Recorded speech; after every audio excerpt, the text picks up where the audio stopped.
Ahora vamos a tener un conversatorio muy interesante, estrategias para un futuro más inclusivo. Y voy a invitar a la fundadora de Yo También, que se ha vuelto un referente importantísimo en nuestro país en todos estos temas de inclusión, Katia D'Artigues.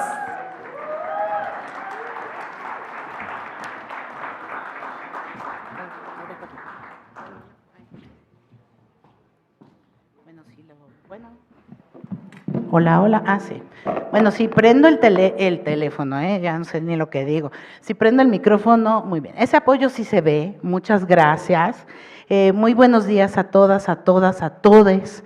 Me da muchísimo gusto estar aquí en este encuentro iberoamericano tan importante y me da muchísimo gusto que vayamos a hablar todo este día del eje de la inclusión que nos hace falta hablar pues ahora sí que en todas las organizaciones, pero en todos los gobiernos, pero en absolutamente todos lados.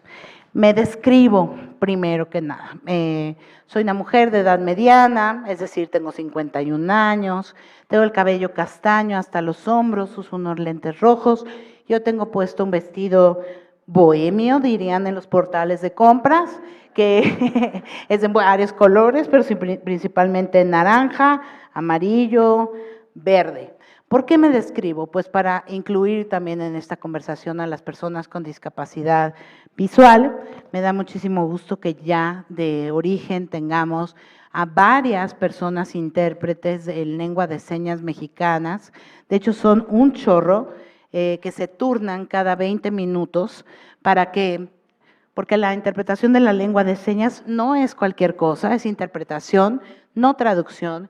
Se dice lengua de señas y no lenguaje de señas, pequeño breviario cultural, y aprovecho para agradecerles a Laura Regis, Fabiola Ruiz, Adriana Rodríguez, Lorena Choras, espero haberlo dicho bien, Lina Silva, Miguel Ángel Dorantes, Jimena Raya.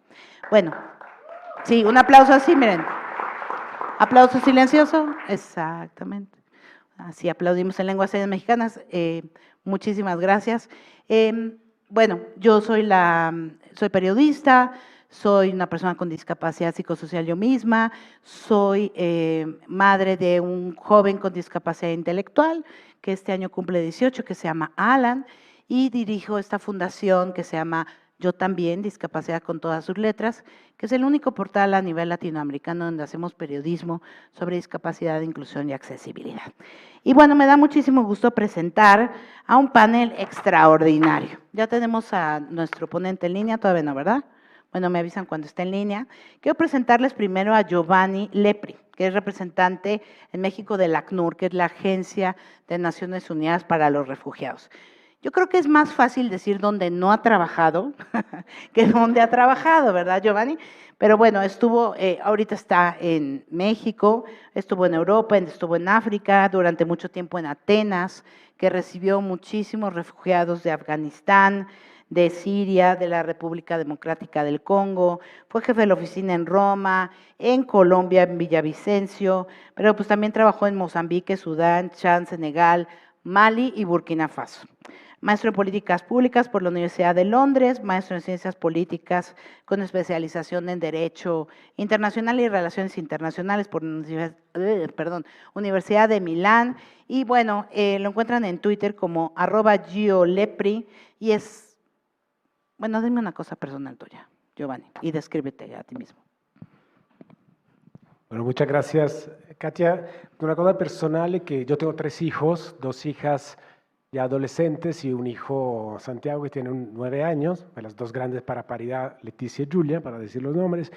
Y a Santiago, yo amo mucho el mar y la vela, y por muchísimos años mi vida era más en el mar que en la tierra, antes de empezar a trabajar. Y entonces hasta quedé pensando en cierto punto que mi vida iba a ser el mar y los barcos, y después pues me puse serio con la universidad y la vida tuvo otro camino.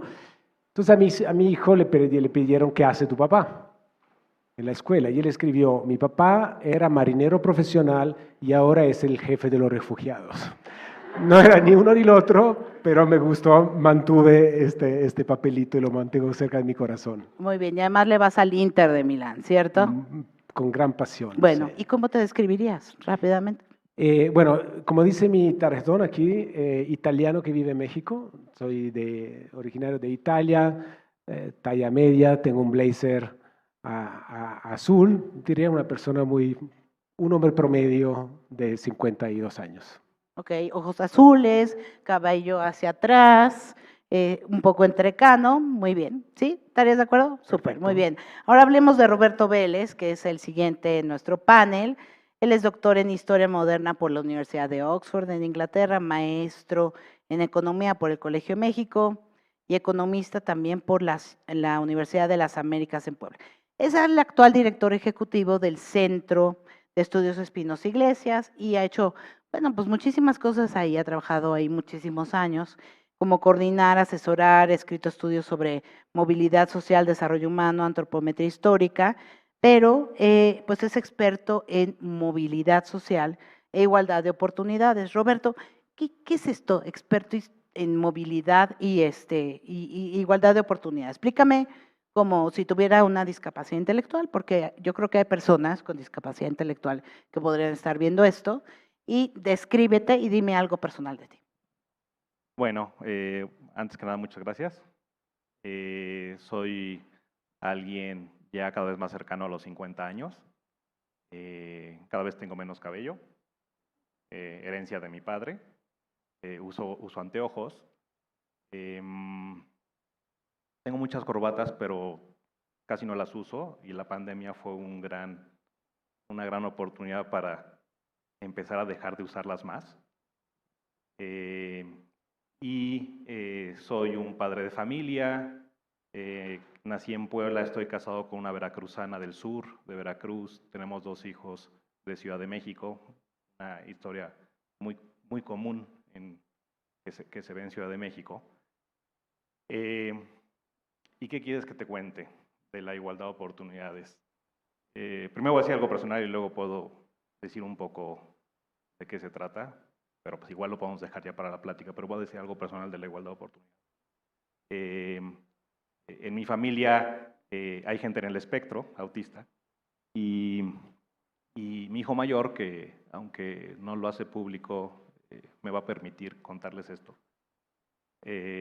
Estábamos justamente en la pandemia, y entonces pues estábamos todos en el mismo lugar, ¿no? Compramos escritorios, todo para poder hacer la escuela y todo, pero pues a final de cuentas estás ahí. Entonces estaba en su terapia con su terapeuta, y le pregunta a la terapeuta, y entonces yo podía oír, porque gracias a la pandemia, ¿no? Sí, yo también hacía eso todo el tiempo. Sí. Y entonces la terapeuta le pregunta, ¿y tu papá a qué se dedica? ¿No? Y él tenía, yo creo, como 8 años. Y él le dice, mi papá se dedica a la igualdad de oportunidades. ¿No? Es algo parecido. Pues a lo muy que bien tú- él, muy bien él. ¿Y luego? Y luego pues lloré un poco, ¿no? Pero él no me vio. Y luego, ¿qué es eso de la igualdad de oportunidades, no? Bueno, pensemos en 2 personas que pueden ser muy parecidas en muchas cosas, menos, por ejemplo, en ciertas características personales. Y pongámoslo muy amplio, digamos, ser un hombre o ser una mujer. Y la pregunta es si el simple hecho de ser hombre o de ser mujer nos da un mismo espacio de elección, ¿no? Es decir, ¿qué quiero ser? ¿Qué quiero hacer en la vida? Y si esa característica en particular hace la diferencia sin tener que ver nada con todo lo demás, entonces estamos hablando de una comunidad o de un contexto en el cual no hay igualdad de oportunidad. Así lo diría como... Perfecto, muy bien. Y luego tenemos a María Ángel García Ramos Guadiana, querida amiga personal desde hace muchos años, que es la directora ejecutiva de Women Enabled. Women Enabled es una de las organizaciones, pues yo creo que es la organización de mujeres con discapacidad en el mundo. María Ángel, además, bueno, es orgullosamente mexicana, regia de nacimiento, regia en su vestimenta y guapa, como la verán. Ella dirigió, entre otras cosas, bueno, fundó Mexicanas con Discapacidad, que es una organización que, pues como su nombre le indica, agrupa mexicanas que tienen discapacidad y empezó, y bueno, antes de que no las volaran para Woman Enabled, por así decirlo, trabajaba en el TEC y era la encargada de igualdad e inclusión de la oficina del TEC, bueno, diversidad e inclusión del Centro para el reconocimiento de la dignidad humana de esta universidad, que es una de las más grandes, bueno, la privada más grande de México.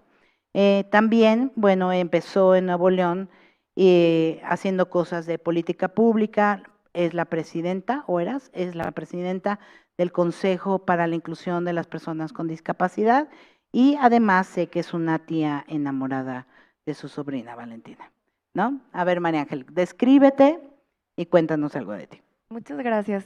¿Sí se escucha? Sí. Yo estoy muy feliz de estar en este panel, obviamente contigo, como siempre. Yo soy una mujer que tiene cabello largo, café negro, más o menos. Tengo un vestido negro, estoy sentada en una silla de ruedas, es un scooter eléctrico, que tiene una gran historia, le llamamos el scooter viajero porque ha ido a muchas partes del mundo. Soy una mujer con una discapacidad motriz desde hace 25 años de mi vida y también con una discapacidad psicosocial. Y como un fun fact, diría yo mío, tengo varios, pero a mí también me gusta mucho el mar. Yo siento que yo pertenezco al mar, ¿no? Y probablemente en alguna otra vida yo era una orca. Yo estoy segura, le preguntan a mis amigas, yo estoy segura, o sea, que yo o soy una orca o pertenecía o era algo. Es mi animal favorito, los fui a ver, o sea, no vayan por favor a verlos encerrados. Los fui a ver al mar y los encontré y les llamé y les dije, ya vine, les dije, ya vine, respondí al llamado y en el momento que dije, se acercaron a donde estábamos nosotros. Entonces, estoy segura que soy una orca o era una orca. Entonces, eso es algo que hasta tengo un tatuaje de una orca loca, pero es algo que mientras la gente me va conociendo se van dando cuenta. Y probablemente si no trabajara en estos temas, estaría trabajando con ellas o viviendo con ellas. ¿Qué tal? Yo no, bueno, sí sabía algo de las orgas, pero nunca a ese nivel. Y bueno, a distancia, que pues no sé de qué parte del mundo te estás conectando, Casio. Casio Franca, el secretario general de GIFE, ¿lo dije bien? ¿Sí? GIFE quiere decir Grupo de Institutos, Fundaciones y Empresas, y es bueno, hacen cada 2 años el principal encuentro de inversión social donde entre principales líderes, inversores sociales en Brasil. Caso es politólogo, con una maestría y doctorado en Administración Pública y Gobierno, con postdoctorado en la London School of Economics y Political Science. Fue consultor de planeación estratégica, desarrollo organizacional, gerente gubernamental, gerente de la Fundación Alemana de Cooperación Internacional. Casio, descríbete para nosotros, para las personas que nos ven a distancia o las personas que están aquí en el auditorio que tienen discapacidad no intelectual, visual, y cuéntanos algo sobre ti que nadie sepa. Muy bien. Buenas tardes a todas, todos. Mi nombre es Casio França, hablo aquí de São Paulo. Empiezo agradeciendo la invitación y voy a utilizar ese idioma fantástico que se llama portuñol, ¿no? Intento hablar el español por más o menos bien. Así. Yo soy un hombre de 52 años, tengo 1,75 m con 77 kilos, algo así. Mis cabellos son de dos colores ahora, blanco y negro, son grises. Tengo barba, estoy aquí por el video. Yo estaba viajando mucho la última semana, entonces no alcancé a llegar en México y me disculpe, pero muchas gracias. Una cosa que quería compartir con ustedes, más allá que decir que arrancamos súper bien, porque Katia, empezaste súper bien, bastante humano, así, el inicio del panel. Que interesante que Giovanni, María Ángel también dice sobre agua. me encanto con las aguas, voy a nadar todos los días. Exactamente, el default es nadar 5 días por semana.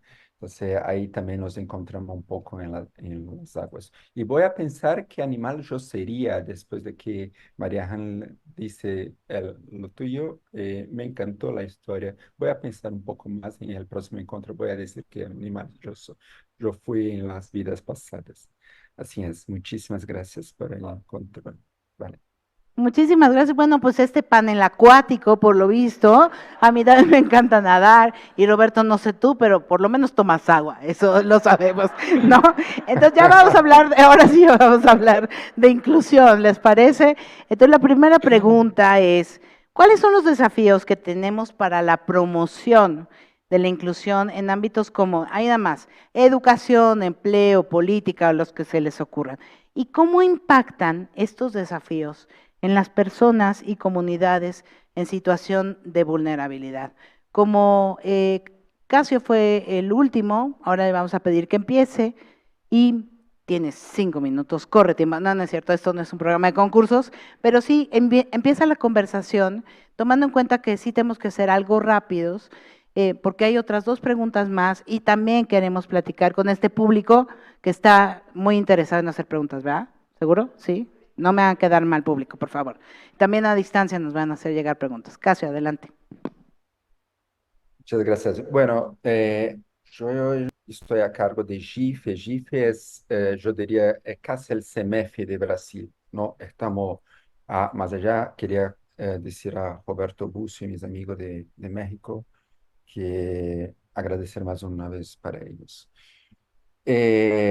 Katia, voy a decir 2 desafíos que creo que vale la pena compartir.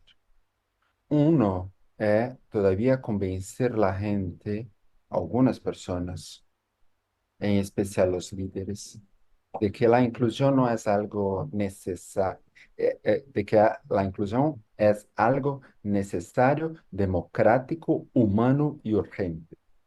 Mucha gente todavía piensa que la situación no es tan grave, ¿no? Tenemos nuestras organizaciones, ellas funcionan, hay algunas compañías que están yendo muy bien, pero de hecho, para mí es muy grave.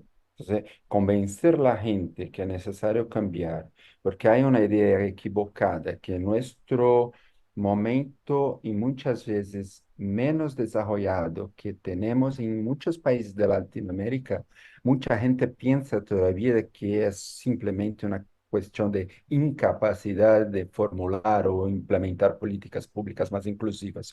Pero no. No llegaremos al lugar que nosotros queremos si las políticas públicas seguirem siendo hechas, formuladas por personas iguales, ¿no? Y ser diverso es garantizar que las políticas públicas van a alcanzar a todos y a todas. Entonces, es más que urgente y tomar en cuenta que de hecho es más humano, es democrático, es urgente, tenemos una inclusión. Entonces, el primer reto es convencer todavía algunos tomadores de decisión de que no está todo bien. Y por supuesto, muchos todavía creen que está. En general, son, por supuesto, hombres blancos, ¿no? Entonces, dejamos ahí el primer reto. El segundo desafío y que no es poco, porque hay líderes que ya están convencidos que vale la pena cambiar.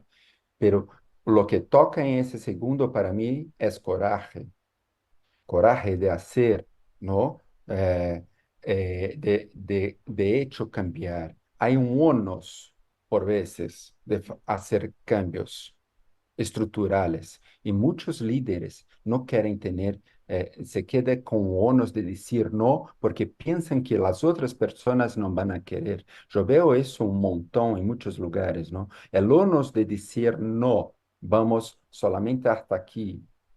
Las personas toman para sí eh, cuando muchas veces tienen que hacer las cosas y si alguien no quiere cambiar, que diga, ¿no? Entonces, ahí hay coraje para cambiar. Eh, ¿Por qué las concesiones al status quo está todo el tiempo? Y muchas veces los líderes son mediocres cuando tienen el poder de tomar decisiones. Entonces, yo pongo esos dos para empezarnos la charla, pasar para mis colegas. Creo que coraje de hacer, no parar antes de que alguien diga, está, no podemos ir más, ¿no?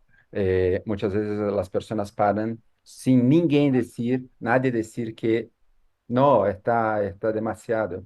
No, por miedo, por falta de coraje, la gente no va más allá. Creo que hay mucho espacio para hacer cosas, muchos espacios, pero hay que tener coraje de enfrentar las estructuras de desigualdades. Bueno, me paro por aquí. Tocasia, muchísimas gracias. Y yo creo que por coraje te refieres al valor de cambiarlo, ¿vale? ¿Sí? O sea, de tomar la determinación de Sí, cambio, ¿no? Es que en México te cuento que a veces coraje es como enojo.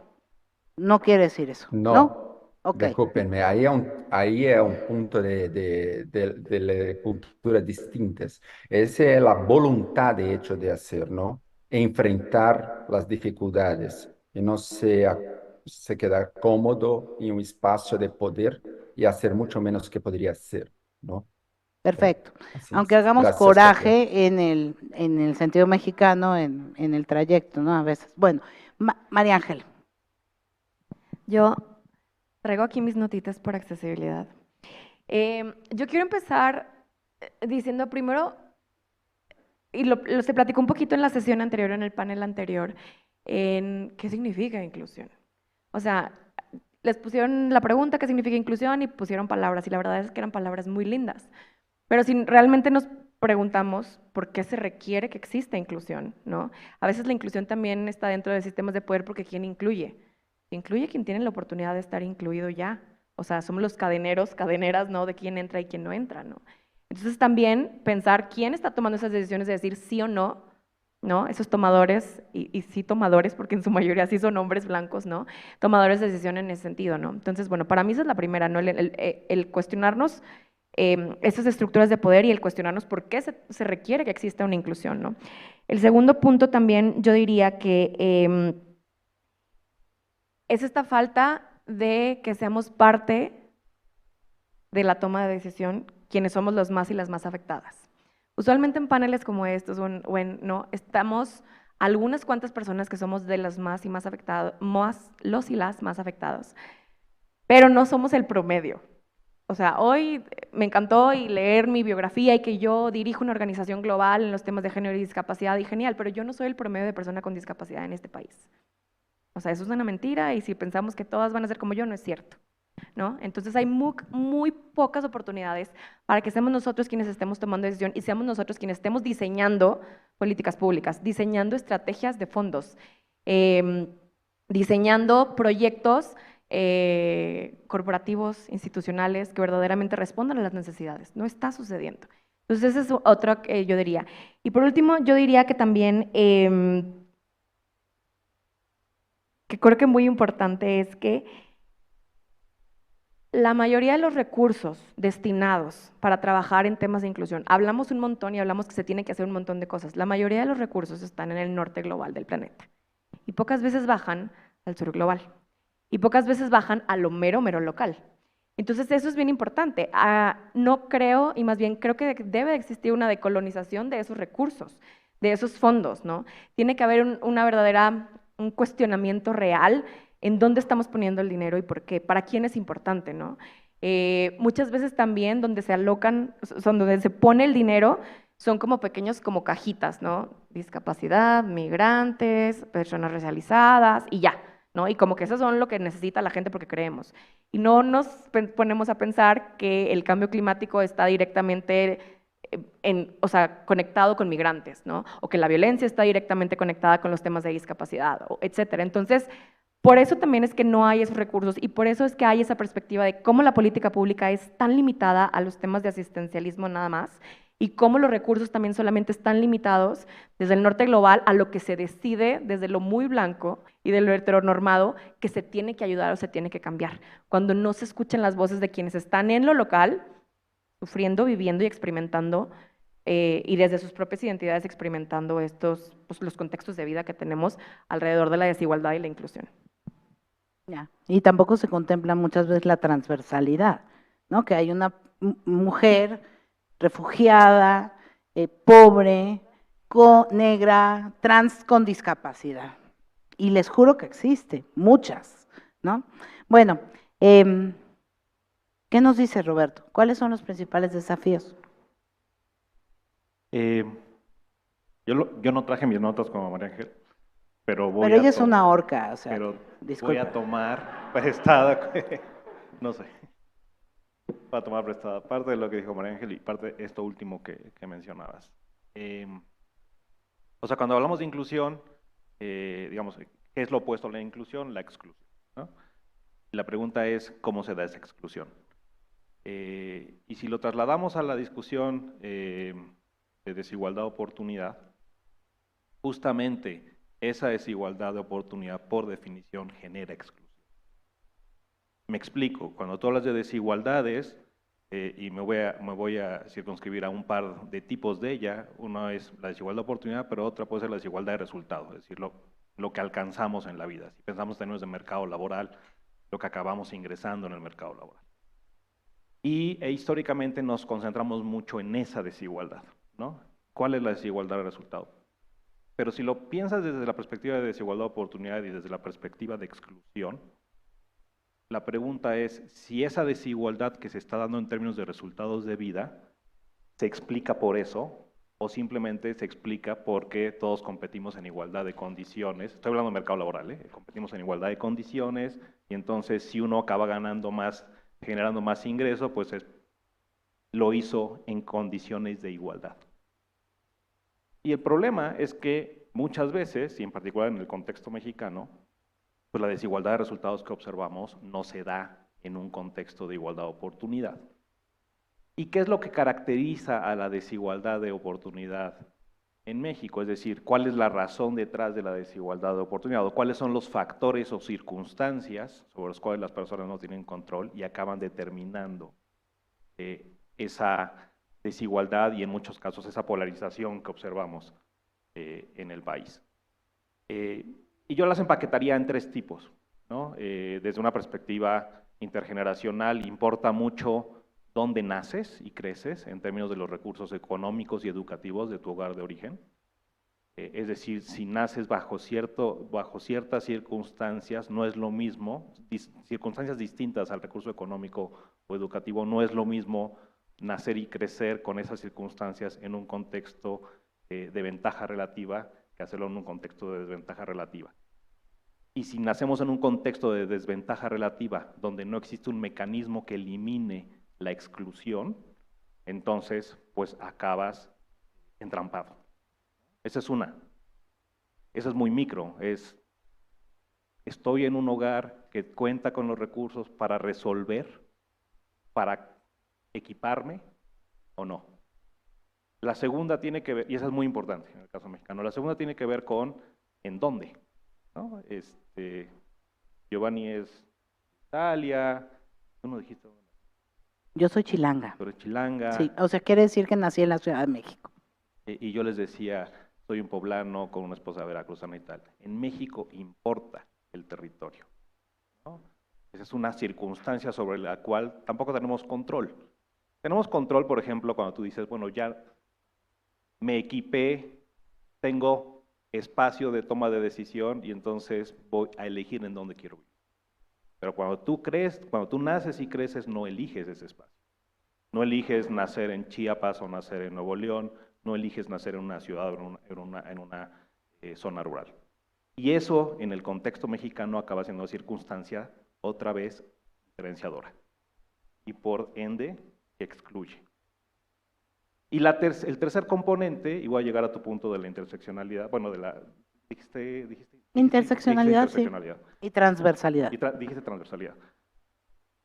Las características personales, ¿no? Entonces, digamos, desde la investigación que a mí me toca hacer, el tipo de características personales sobre las cuales tenemos la posibilidad de concentrarnos son la que les dije en la primera definición de igualdad de oportunidad. Somos hombres, somos mujeres, pero hay otras, como por ejemplo adscripción étnica, tono de piel, ¿no? Y hay muchas más que están en la discusión de este panel, pero que, digamos, por razones cuantitativas, yo no tengo la posibilidad de hacer una desagregación que me dé representatividad sobre el resultado. Pero esas características personales que yo les estoy mencionando, en términos de la composición de desigualdad de oportunidad, son importantes.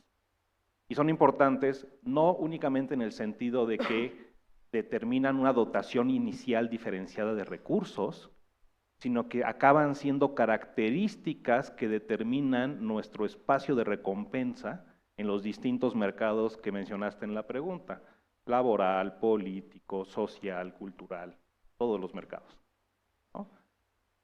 Y cierro con esto, y ya me alargué, pero cierro con esto, la parte de la transversalidad es, muchas veces cuando nosotros presentamos resultados de desigualdad de oportunidad, dicen, mira, el peso de las características personales es poco en términos específicos, pero el punto no es ese. El punto es, primero, sí es significativo, pero segundo, cuando tú lo cruzas con las otras circunstancias, el efecto se potencia, más que se potencia. Entonces, esa parte siempre hay que tomarla en cuenta cuando estamos pensando en términos de inclusión, exclusión. Muchas gracias. Muchas gracias. Sí, yo creo que no solamente se potencia, sino que termina, ¿no? Muchas veces. A ver, Giovanni, ¿tú cómo ves los desafíos? Pues un desafío es darle un micrófono a un italiano y decirle que tiene 5 minutos, Oh my God. pero va a intentar ser disciplinado. Bueno, no, oh my God, ¿cómo debo decir en italiano? Pues sabe que en el Parlamento italiano, por esta razón, hay 3 minutos para hablar y cuando pasan los 3 minutos cortan el micrófono, lo apagan, y hubo un momento que los parlamentarios llegaban con perifoneos. Entonces cuando le cortaban, sacaban el perifoneo y Sacaban perifoneaban. su megáfono. No, voy a estar muy... Yo creo que el primer obstáculo, desafío, se llama ignorancia. Y la ignorancia no es en términos ofensivos, en términos de no conocer. No sé por qué parece que nosotros como seres humanos, cuando no conocemos, rechazamos, excluimos. Entonces creo que, y siempre lo digo, que realmente la ignorancia es la mejor amiga de la xenofobia. En el caso mío, trabajo con personas extranjeras, refugiadas, el hecho de no saber y de no conocer y de no tener el interés de conocer lleva a un rechazo. Entonces creo que uno de los primeros temas es cómo se puede asegurar que la sociedad conozca, entienda y tenga curiosidad frente a la diversidad como riqueza en sus diferentes aspectos. Y creo que esto sí es un punto importante. A veces me invitan a eventos literarios como la FIL o otros, a Monterrey también fui, y siempre digo, cuando uno toma un libro en la mano, ¿qué sentimiento tiene? Aparte cuando está estudiando Derecho Comercial, pero en general tiene curiosidad, tiene ganas de conocer, lo está abriendo porque quiere conocer algo nuevo. Bueno, yo exhorto que cuando uno encuentra una persona refugiada, haga lo mismo, tenga curiosidad, tiene unas historias increíbles de valentía, de coraje, que cuando las escuchas, pues no puede no tener empatía. Y entonces este acercamiento para mí, y lo pongo tan fuerte porque para mí es fundamental. Hay una persona que es nuestro embajador de buena voluntad, que es Luis Gerardo Méndez, el actor que muchos de ustedes conocerán, y cuando vino conmigo a Tapachula la primera vez, después de 15 minutos me decía, ¿cómo haces tú para no llorar cada 5 minutos, escuchando las historias de las personas? Y yo decía, bueno, pues me toca porque si no, no podría hacer mi trabajo. Y quería darle, dice, ¿le puedo dar plata? No, tú no de nada. Porque 10 segundos tuyos o 15 segundos en un medio, en una red social, hablando positivamente de la inclusión y explicando lo que tú has visto, valen millones de veces más de lo que pueden ser los 500 pesos que tú le quieras dar. Entonces yo creo que punto 1, conocimiento, y punto 2 es derechos.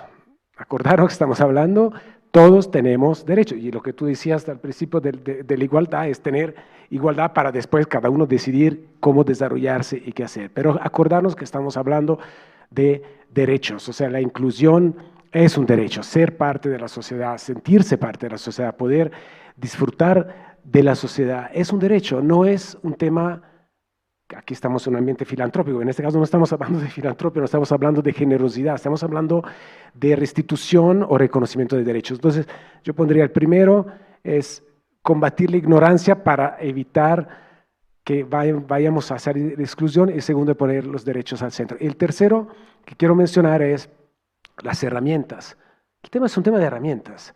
Cada persona puede desarrollarse, ser no solo parte, pero ser un motor de la sociedad si tiene las herramientas correctas.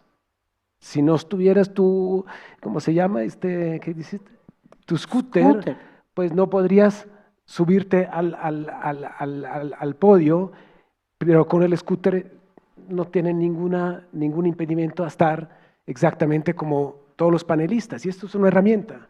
Yo creo que el tema es de cómo podemos asegurarnos que cada uno tenga las herramientas necesarias. Y en este quiero mencionar 2 puntos. Nosotros desarrollamos un programa que yo impulsé mucho, que se llama Tú sí puedes, tú sí vales. Es un programa... A ver, no, para allá ejemplos en particular es el segundo. Ok, entonces ¿Sí? esto me lo guardo. Ok. Pero yo quiero reiterar solo este punto y ya termino, que realmente el tema de las herramientas es identificar qué necesitan, en mi caso, las personas refugiadas y lograrles dar las herramientas para que se puedan desarrollar a su máximo potencial. Entonces utilizaría para empezar estas 3 palabras. Una es ignorancia, derechos y herramientas. Súper, me encanta. Y creo que además la ignorancia crea miedo también, ¿no? Y el miedo es una de las cosas que tenemos que combatir, ¿no? Yo creo que el ejemplo que pones de que cada persona es como un libro, me encanta y creo que es un libro de aventuras, ¿no? Cada persona es un libro de aventuras. Bueno, ahora sí ya vamos a entrar en materia de, ¿y ahora qué diablos hacemos? ¿No? Hay muchos desafíos para la inclusión. Como bien dijo Casio, todavía tenemos que convencer a muchas personas de que esto es necesario, o sea, no debería ser opcional, ¿no? Giovanni nos da ejemplos, por ejemplo, de otras cosas a combatir, igual que lo hizo María Ángel y por supuesto Roberto. Ahora, denos buenos ejemplos. ¿Qué han visto que sí funciona? Y 2, ¿qué pueden hacer las organizaciones de la sociedad civil para avanzar en el tema de la inclusión? Denos recetas, denos cosas que funcionan. ¿Quién quiere empezar? Bueno, nadie, yo soy dictadora. Roberto. Lo que tú digas. Muy bien. O sea, el primer punto es, y ya lo mencionaban en la primera participación, es por qué deberíamos hacerlo, ¿no? Pero una vez que resolvemos ese punto... Supongamos que el mundo está convencido. Ahora, ¿cómo le hacemos? Sí, ¿cómo lo vamos a hacer? Voy a mencionar dos temas que son del ámbito tanto gubernamental, pero que se pueden llevar a cabo independientemente del ámbito gubernamental, desde la sociedad civil y desde el sector privado. Uno tiene que ver con, hay toda una discusión de cuotas sí, cuotas no, acción afirmativa. Y entonces, lo que encontramos en ese sentido es que cuando tú tienes acción afirmativa, en realidad lo que estás resolviendo es una acumulación de desigualdades en el tiempo y en el espacio. En ese sentido lo justificas y cuando estableces la acción afirmativa, lo que tienes que probar para las personas que lo miden en esa escala es que no te genera costos. A mí no me preocupa esa parte, digamos, de entrada sé que no genera costos, sino que en realidad va a generar beneficios. Pero esa es una discusión que hay que ganar, ¿no? Se tiene que ganar tanto en el ámbito, como les decía, público como privado. Entonces, digamos, la acción afirmativa es una herramienta que, aunque esté en boga, en el caso norteamericano, por ejemplo, ya ni en boga, ¿verdad? Casi como de salida, es un instrumento clave. Y es un instrumento clave, y yo iría más lejos, que genera no únicamente mecanismos de compensación, sino que genera ganancias de efectividad y de eficiencia, ambas, ¿no? ¿Por qué? Porque lo que estás haciendo es excluir a población que tiene mucho que aportar. Entonces, esa es una acción afirmativa. Cuotas sí. Cuotas sí, y hay gente que no está de acuerdo, pero cuotas sí y genera ganancias de eficiencia, al menos en la primera etapa. La segunda es en el ámbito, por ejemplo, de mercado laboral, son los procesos de contratación. Y no únicamente los procesos de contratación, eso tiene que ver con el ámbito privado, pero también con la supervisión gubernamental. Procesos de contratación, pero también procesos de avance en la trayectoria de los colaboradores de las organizaciones, de las y los trabajadores.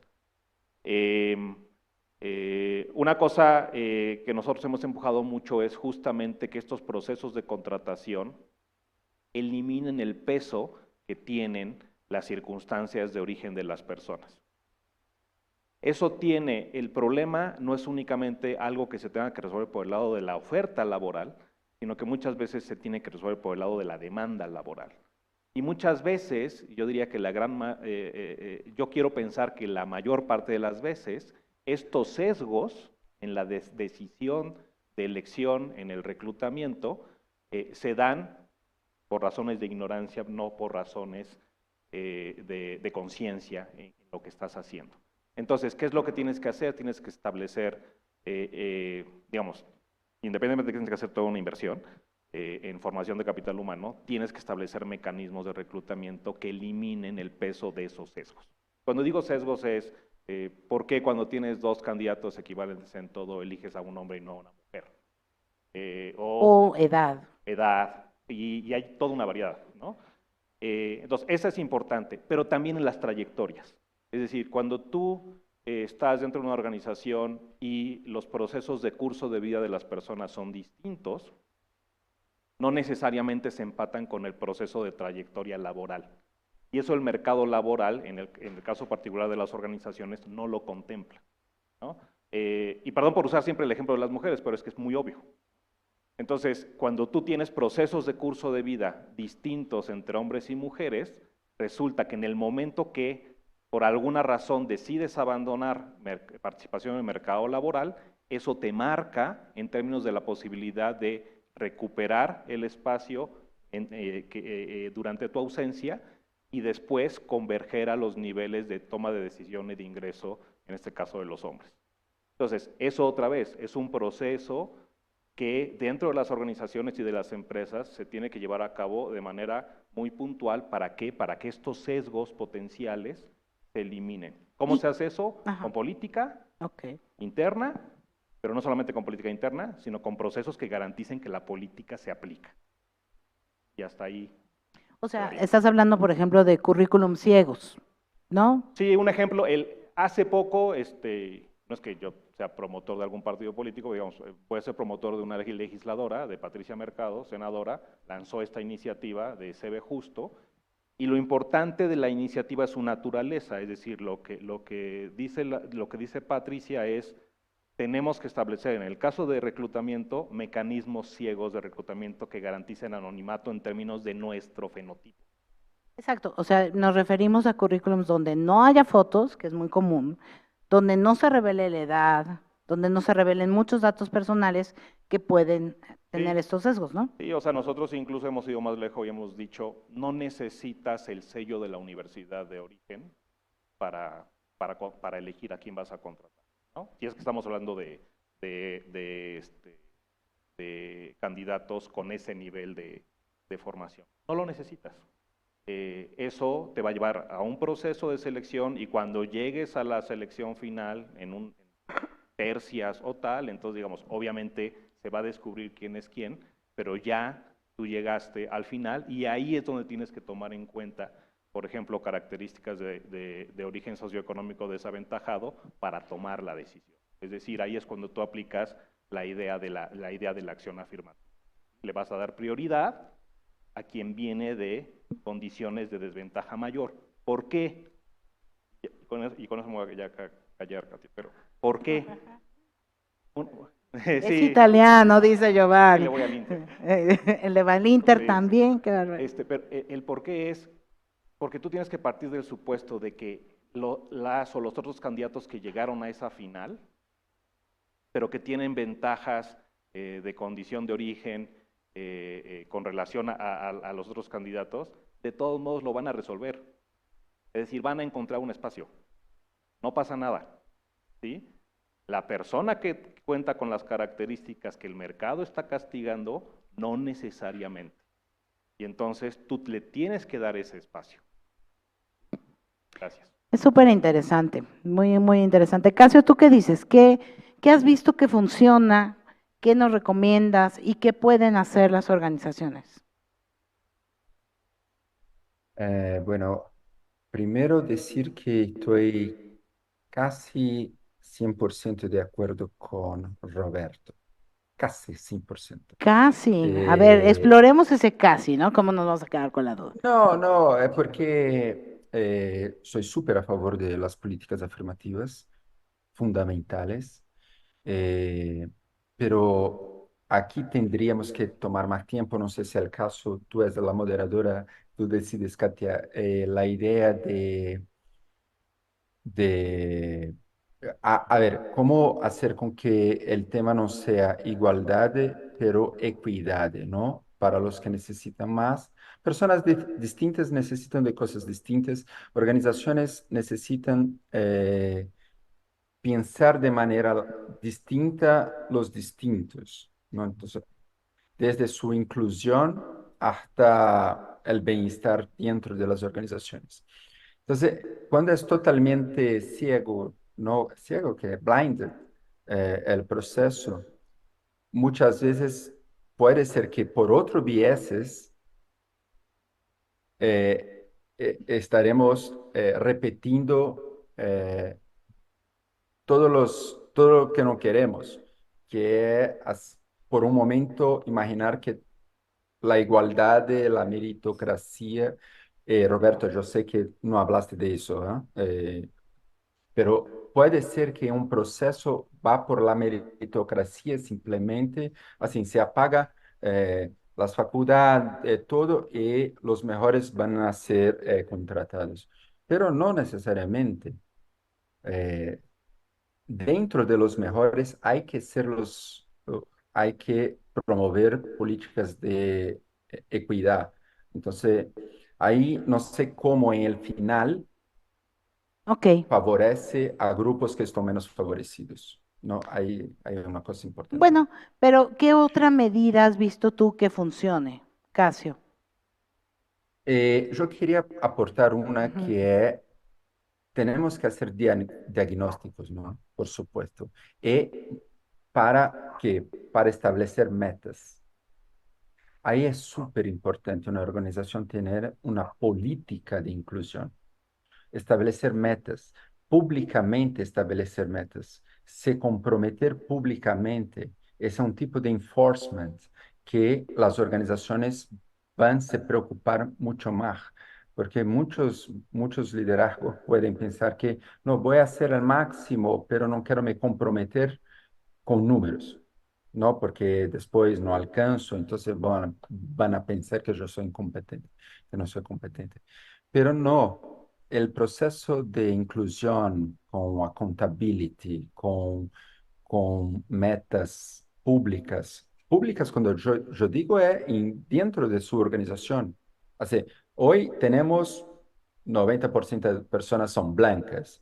Y quiero que en un año, 2 años tengamos menos de 70% blancas. Así, cosas así internamente, no estoy diciendo ir a los periódicos, decir necesariamente, pero creo que eso es una cosa muy importante. Ese comprometimiento público hace con que los tomadores de decisión tengan otros enforcement para cambiar las organizaciones. Entonces, establecer políticas de inclusión. No puede ser simplemente intentaré hacerlo mejor. Entonces, me quedo ahí con las acciones afirmativas, pero también con políticas internas de inclusión, metas que sean públicas para cambiar los espacios que nosotros convivemos. Sí, perfecto. Y que se publiquen, ¿no? En la página, en algún lugar, ¿no? Para que no solamente sea así, tengo mi política interna, ¿no? Sino Exacto. sujetarse a el escrutinio público, ¿no? Trazar metas. Perfecto. Perfecto. Giovanni, ¿Qué funciona? Ahora sí cuentan, perdón, por la interrupción que te hice la vez pasada. ¿Qué nos querías contar? ¿Qué has visto que funcione? ¿Y qué puede hacer una organización de la sociedad civil?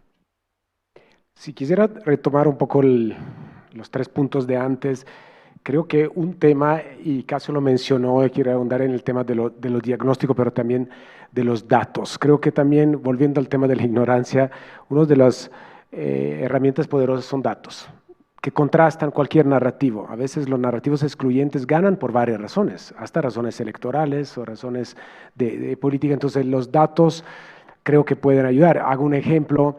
30,000 refugiados que están asentados en México aportan en términos de impuestos más o menos 200 millones de pesos al año.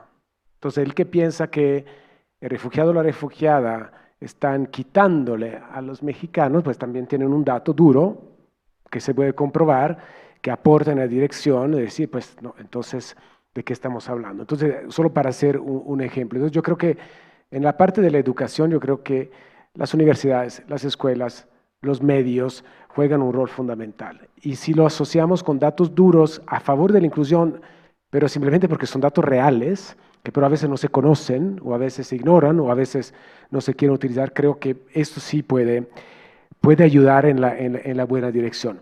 Un otro tema es trabajar, y creo que eso sí está funcionando, en quitar el estigma grupal, de ver las personas encajadas en un grupo, ¿no? Las personas son personas, son seres humanos, cada uno con sus características.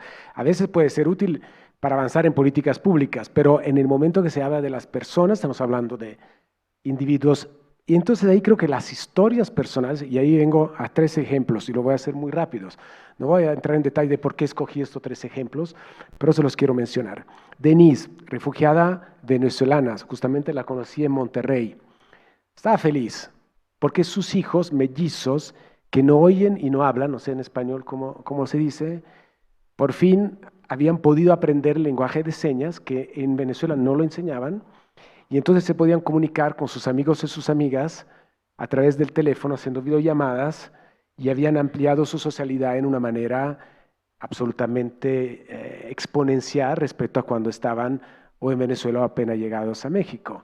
Y Denise, odontóloga, cuando llegó, dijo, ay, estoy lista a trabajar en cualquier cosa, limpiar pisos, y encontró un estudio de odontólogos que le dijeron, pero no, pues eres odontóloga, pues trabaja de odontóloga. Entonces tú eres una mamá soltera con 2 hijos, además conocí una de las 2, una adolescente maravillosa, sonriente, llena de vida, y vuelvo a lo que mencionaba antes, porque ha recibido las herramientas correctas, puede desarrollar su vida y las de sus hijos en una manera absolutamente arrolladora, porque además me decía, tiene muchos amigos y están aportando en su clase, en su vida. Nikki, una mujer trans de Honduras, ayer fue la panelista estrella de nuestro informe anual, que decía, en mi país, no sé ni siquiera si a esta altura de mi vida estaría viva. Y ahora estoy en un panel con personaje del sector público y privado y sector privado mexicano contando mi historia, y me siento bien, me siento que puedo aportar, estoy trabajando y de nuevo, tuvo las herramientas. Pero tal vez la historia que me impacta más, bueno, tenía otra, pero otras 2, tal vez pero voy a mencionar una, donde nació un programa que ahora tenemos que se llama Tú sí puedes, tú sí vales. ¿Y por qué lo llamamos así? Porque vimos que llegaban personas refugiadas o solicitantes de asilo que ya tenían el problema de ser solicitante de asilo, haberlo perdido todo, estar en una situación de vulnerabilidad. Muchas veces madres solteras con 2 o 3 hijos, pero teníamos algunos casos particulares con temas físicos, temas mentales Entonces decíamos, pero ¿cómo ayudamos personas que en la vulnerabilidad están más vulnerables a no dejarle creer que pues yo no valgo nada, no puedo nada, porque no solamente soy solicitante de asilo, pero además tengo esto y esto? Y entonces este programa nació de la historia de Pedro. Pedro, un señor de 67 años, ahora debe tener más de 70, en Puebla, y 67 años sin dientes, y que no oía por una fuerte deficiencia auditiva, pero que se podía manejar. Entonces encontramos una institución pública mexicana, no me acuerdo el nombre, me hubiera gustado mencionarla, que hace prótesis auditivas gratuitamente. Entonces le ayudamos a pasar este proceso y después le ayudamos con un proceso de volverse a poner unas caja de dientes. Y Pedro encontró trabajo, don Pedro, encontró trabajo en un restaurante en Puebla, se volvió el abuelo de todos.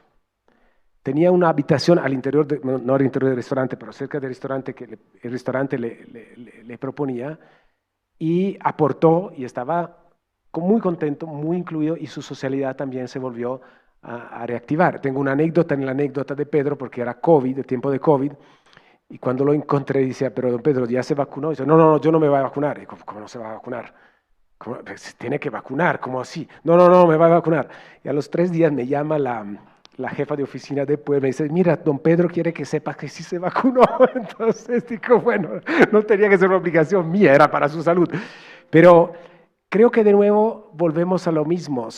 Todo se puede con las herramientas correctas. Y si lográramos hacer el paso más allá, que es que esto fueran políticas públicas financiadas y prevista por parte de los administradores públicos, pues creo que tenemos una ciudad más incluyente, una ciudad más rica y una ciudad donde las personas que han tenido, yo esto lo veo también con las personas refugiadas, han tenido, o sea, una adolescente refugiada respecto a mi hija, ha tenido una vida mucho más complicada, que muchas veces le hace valorar mucho más lo que tiene y ser mucho más pujante, ser mucho más contribuyente a su sociedad. Nosotros tenemos un programa, y ahí termino, creo que ahora son 77, me parece, estudiantes refugiados becados.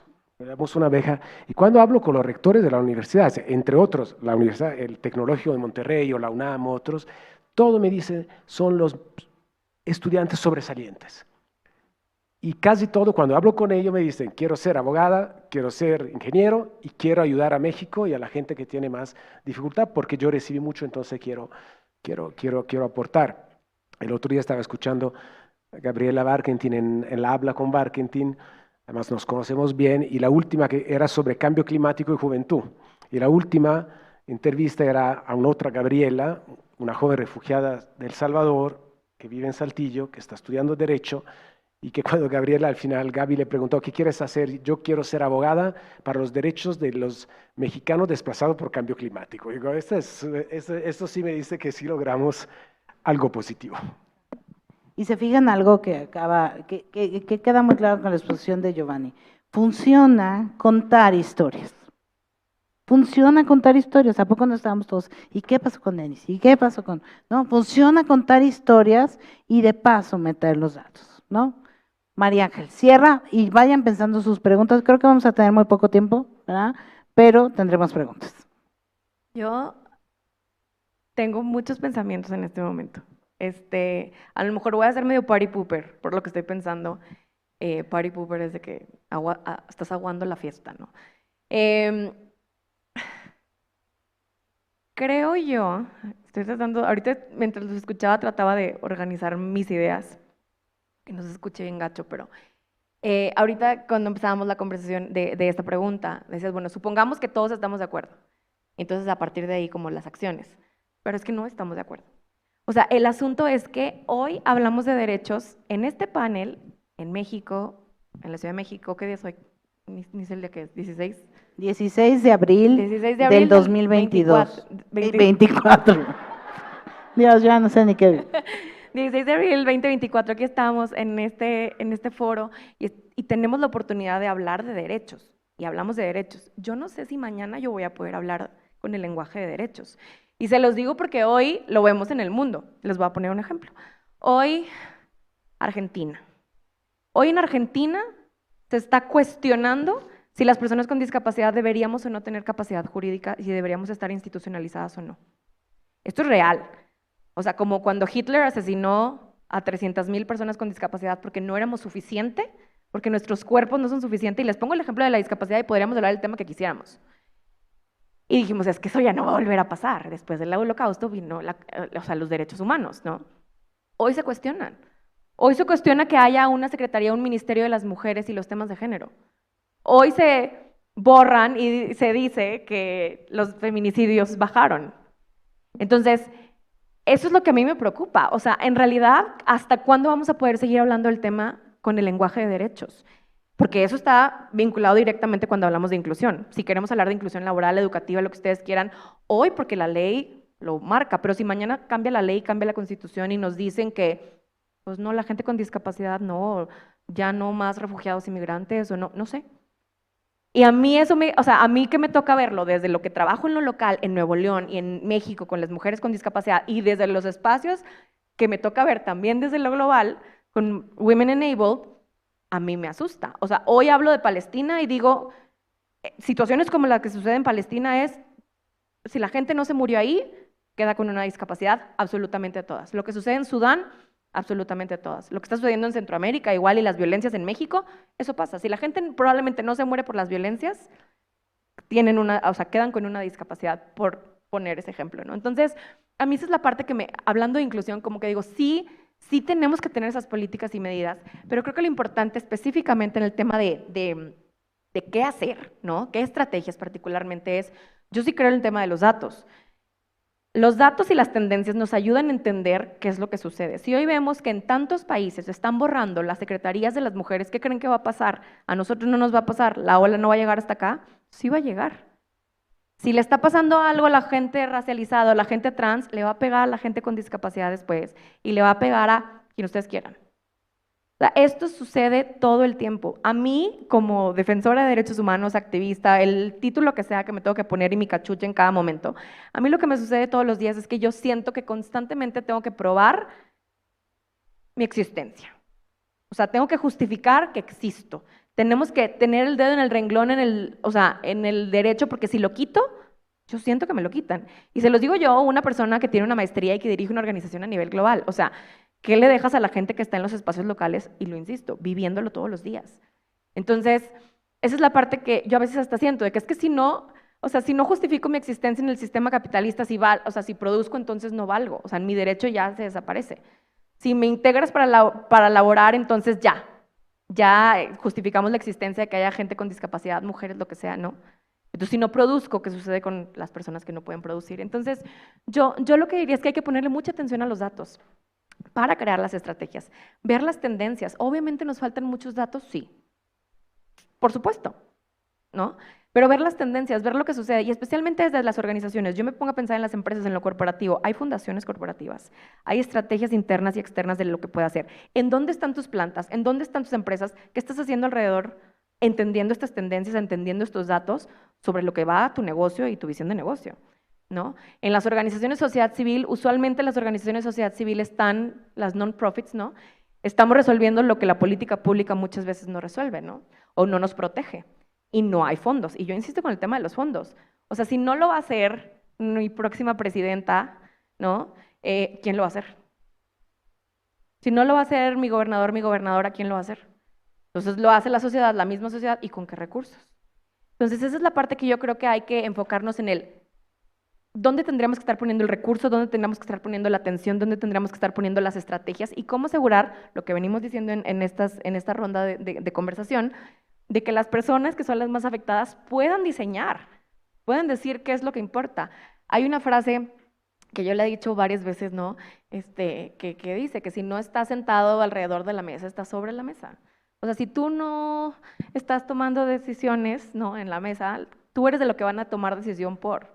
Mañana van a inventarse otra ley de salud mental que no tiene nada que ver, mañana se van a inventar una constitución que no va a reconocer a todas las personas, no sé.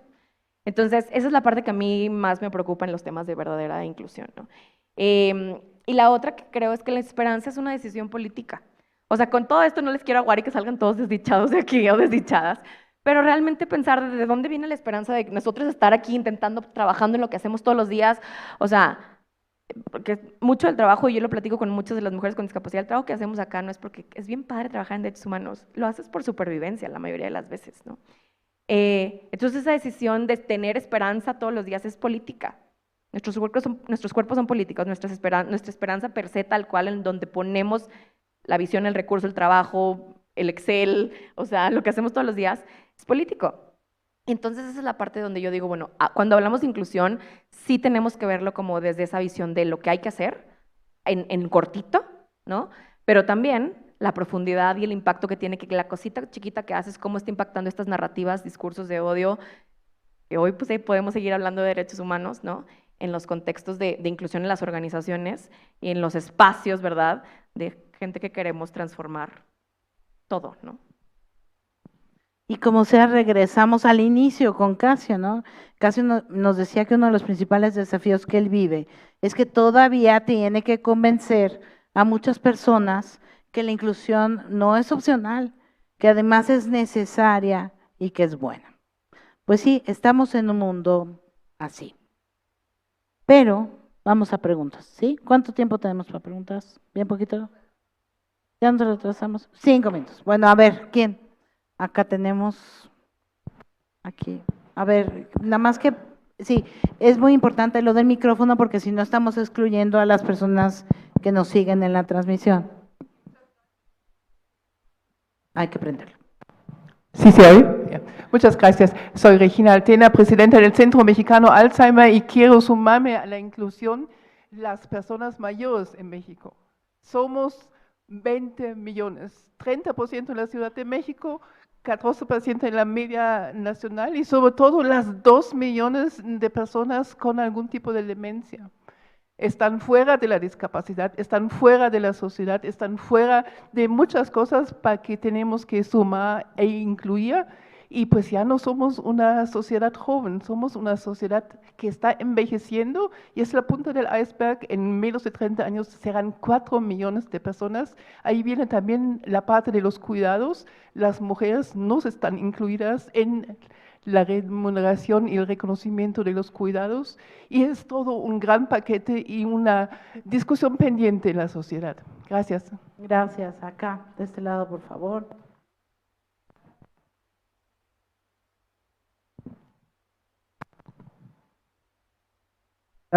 Muchas gracias por compartir sus reflexiones, ayuda bastante conocer un poco su perspectiva. Y nada más me gustó mucho lo que dijo Katia de hablar un poco con historias y con datos.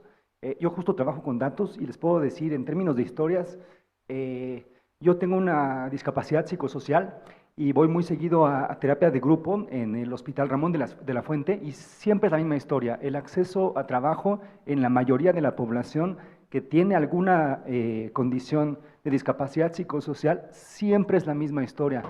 Año tras año no va cambiando que de repente digas, ah, no, ¿qué pasó? ¿Ya conseguiste algo? Año tras año es la misma historia. Si no hay cuotas obligatorias, eso no va a pasar solito, porque cada año es la misma historia.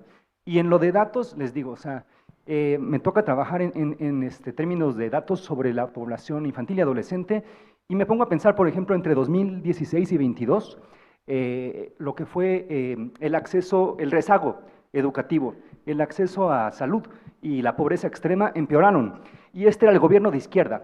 Entonces, mientras no aumente el presupuesto, vamos a tener los mismos resultados, esté quien esté. Van a ser un poco como en el fútbol, que cambiamos a cada rato de director técnico y entregan lo mismo porque no cambia nada.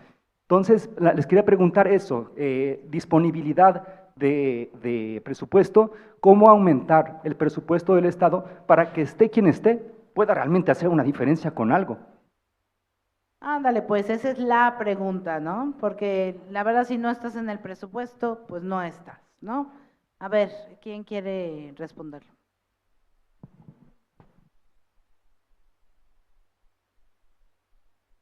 A ver, Roberto y María Ángel, ¿sí? ¿Me oyen? Sí. Bueno, sobre la… antes que nada, muchas gracias por las preguntas y los comentarios. Justamente el punto de cambio demográfico es clave. Y cuando yo hacía mi comentario y Katia decía, por edad, ¿no? Esa parte resulta importante. Y mencionabas el tema de cuidados. Por ejemplo, en mi caso, en la investigación sobre movilidad social y desigualdad de oportunidad, la primera aproximación al tema de cuidados fue vía participación laboral femenina. Digamos, cuando vas avanzando un poco más, no solamente piensas por el lado de quién lleva la carga de los cuidados, sino también, obviamente, pues, quiénes somos sujetos de cuidado, ¿no? Y efectivamente hay una tendencia tradicional a que cuando pensamos en cuidados, en personas sujetas de cuidado, más allá de la población con discapacidad o en la neurodiversidad, se piensa en automático en población infantil y pocas veces se piensa en la población adulta mayor. Entonces, y también, por ejemplo, en términos del enfoque de igualdad de oportunidad, muchas veces se piensa, por el lado de las personas sujetas de cuidado, cuál es la ganancia que le generas a la población infantil, en este caso, dotación inicial pareja, en la calidad del cuidado. Pero luego se piensa poco en términos de por qué debería ser derecho de cuidado la población adulta mayor, ¿no? Entonces, eso hay que pensarlo en dos sentidos. Uno, en el sentido de bienestar de la población en el curso de vida y no únicamente en el pico del momento de la vida de las personas, sino a lo largo de todo el ciclo. Y dos, el efecto intergeneracional que tiene, ya sea por razones, digamos, netamente económicas o por razones de justicia o de cohesión social, ¿no? Entonces, digamos, el componente de población adulta mayor, quieran o no, se va a hacer visible. Entonces, en lugar de estarnos esperando a que acabe siendo visible, incorporémosla a la ecuación para poder resolver, y al incorporar la ecuación a la ecuación también vamos al otro punto, de los recursos, ¿no? Ahora que estamos en campaña electoral y entonces hay una infinidad de propuestas, ¿no? Y tú empiezas a sumar y dices 1 punto del PIB, 1.5 del PIB, 2.5 del PIB, lo sumas y necesitamos como 9, 10 puntos del PIB para hacer todo lo que queremos que deberíamos hacer. Y eso, en parte, creo, o sea, primero, no lo vamos a resolver, o sea, no vamos a sumar 10 puntos del PIB de una tajada, pero eso nos lleva a la discusión que tú planteabas en términos distintos, pero creo que es parte de lo mismo, que es cuál es nuestro acuerdo político, cuál es nuestro contrato social y cómo hacemos para establecer los mecanismos de tal manera que nadie quede fuera. Y cuando decías tu preocupación al respecto, pues yo pensaba, decía, pues por eso estamos aquí, ¿no? Por eso todo el tiempo nos dicen, ¿y otra vez vas a venir a hablarnos de lo mismo? Sí, otra vez vamos a venir a hablar de lo mismo. Somos renecios en este panel, ¿no? Yo creo que y sí no hay un vamos consenso, a dejar ¿no? de hacerlo, ¿no? Ahí me detendría yo. Ya, y luego, bueno, nada más quiero decir algo. Ojalá hubiera propuestas para todos los grupos. Para personas con discapacidad no hay. No hay nada. No hay ni siquiera portales accesibles. Ni los portales del INE son accesibles para personas con discapacidades. Pero bueno, María Ángel, Casio, luego le voy a pedir que diga 3 palabras de casi despedida, y Giovanni, y nos iremos, desgraciadamente. Y digo, y ahí Katia lo sabe porque a través de ello también se hizo todo este análisis de dónde están las propuestas. Hablando de presupuestos, yo creo que aquí ese es el tema de todos los días, ¿no? Hay gente que estamos bien pegaditas con el gobierno y que estamos jode, y no pasa, ¿no? Y, o sea, entonces yo creo que sí tiene que estar pendientes. No podemos, o sea, dejárselo a alguien más. Yo pienso que si a alguien le interesa ver el tema de presupuestos, interésense, pregunten, no dejen de estar ahí, porque si no, no va a funcionar, ¿no? Y la otra, pues, ahorita estamos en elecciones.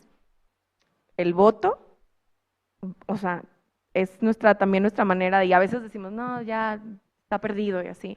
Pero ahorita nos están prometiendo todo, y quieren el poder y nos necesitan a nosotros. Y se nos olvida que en los grupos también que han sido históricamente discriminados tenemos un poder político importante.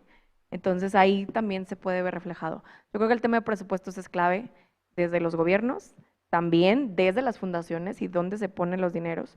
El dinero yo creo que hay, necesitábamos mucho más dinero, pero también creo que es un poco la decolonización y la redistribución del dinero hacia las prioridades. ¿Por qué no hay dinero para el tema de discapacidad? Porque a nadie le importa, porque no hay gente que está ahí con discapacidad tomando decisiones, porque no hay propuestas para la discapacidad, porque no estamos ahí, estamos intentando estar ahí, cuotas y demás y otras cosas. Pero entonces, y por poner un ejemplo con discapacidad, ¿no? Pero al final todo está conectado, ¿no? Y lo que queremos al final de cuentas es que todas las personas vivan lo mejor que puedan vivir y felices. Y decimos que también vivir en felicidad en un sistema que no está diseñado para ti es resistencia misma, ¿no? Entonces, eso es lindo pensarlo. Claro. Llegó una pregunta de la audiencia virtual, saludos a la audiencia virtual, que dice, ¿Cómo afectan los retos ambientales a los grupos vulnerables, en situación de vulnerabilidad en realidad? Cuando hay desastres naturales como Otis, que fue un huracán que nos pegó con todo aquí en México, particularmente en Guerrero, que además Guerrero sobrevive gracias, el 80% gracias a Acapulco, que prácticamente destruyó Otis. Dice, no se piensa, bueno, esto lo puse yo de mi cosecha, no se piensa en las necesidades de personas con discapacidad. ¿Qué nos dices, Casio? Bueno, creo que esa es una pregunta súper importante porque todo el cambio climático a veces s- ten- tienes como foco lo que pasa en el norte global, ¿no? Por supuesto, hay una cosa que es planetaria, no hay duda, pero en el sur global hay prioridades que todavía no están sobre la mesa en general. Y una de ellas es exactamente el caso de la pregunta, ¿no? Los más afectados, ¿no? Aquí en Brasil nosotros tenemos el término de racismo climático.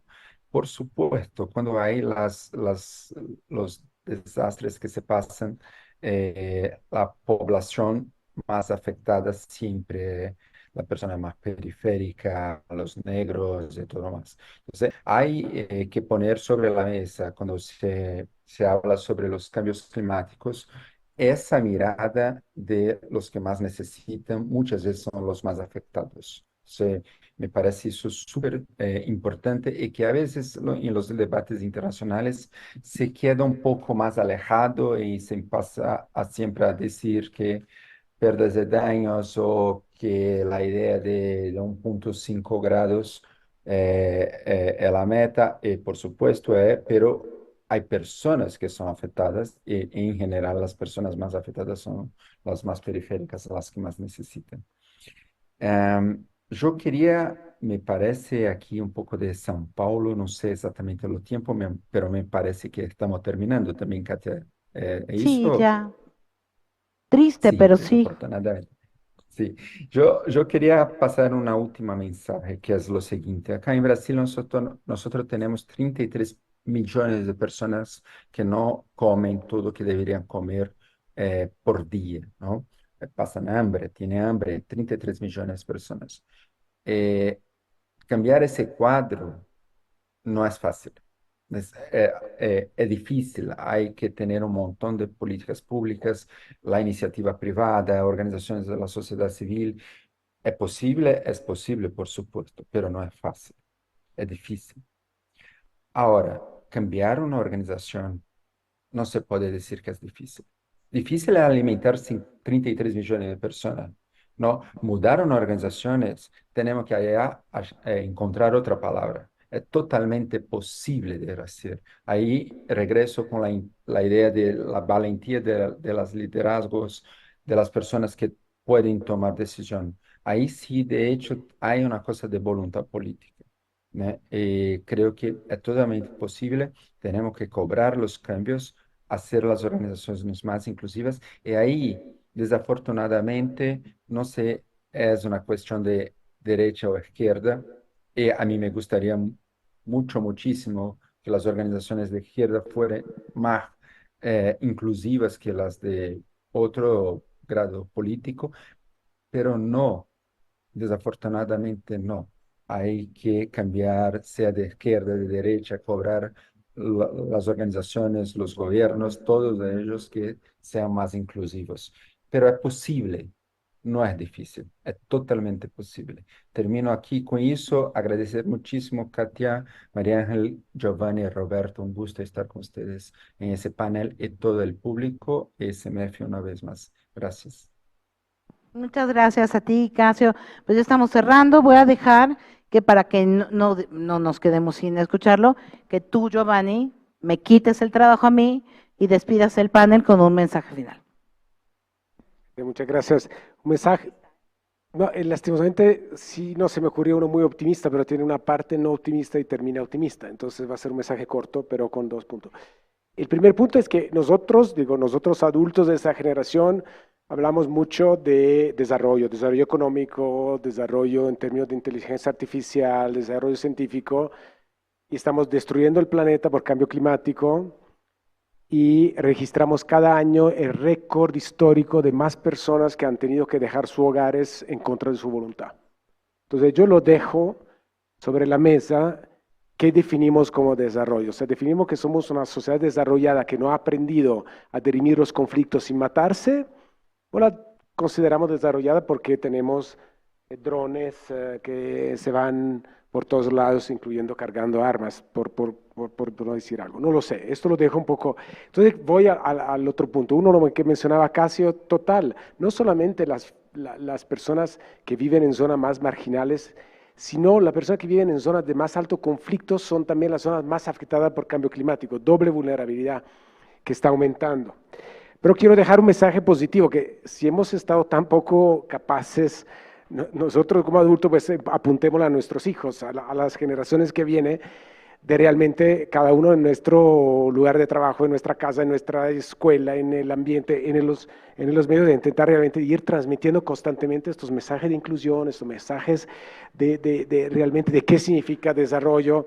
Yo le decía a uno de mis hijos hace poco, que me dice, mira, lo importante es ser buena persona, el resto, la verdad, al final no importa mucho tener más plata, o tener más carros, o tener más éxito. El momento que tú eres reconocido y buena persona, que significa pasar mensajes que son en esta dirección. Entonces, lo siento decir que nosotros fallamos, ojalá que en la próxima generación lo haga mejor, pero creo que es absolutamente evidente. No hay que perder la esperanza. No hay que perder la esperanza. Les invito a todos no es optativo, tenemos que hacerlo, comprometámonos, hagámoslo público, como decía Casio, currículums ciegos, atención a los temas de derechos humanos, hay que levantar la voz, poner buenos ejemplos, con datos y contar historias. Hay mucho que podemos hacer. Mi nombre es Katia Artigues. Muchísimas gracias por acompañarnos hoy.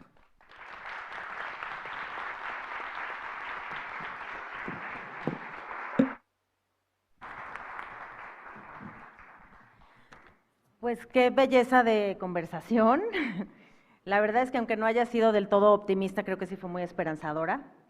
De entrada, que existan estas voces y que existamos todos nosotros y nosotras y nosotres abiertos a escuchar y a seguir aprendiendo es muy esperanzador, y que no nos cansemos, como Katia, que nunca se cansa y me encanta. Bueno, muy rápidamente les quiero hacer unos recordatorios. 1, quedan 15 minutos de la activación física de Special Olympics, si alguien quiere. Pueden participar en los murales que van a encontrar en las paredes con preguntas que, como todo lo que se habló aquí, nos invitan.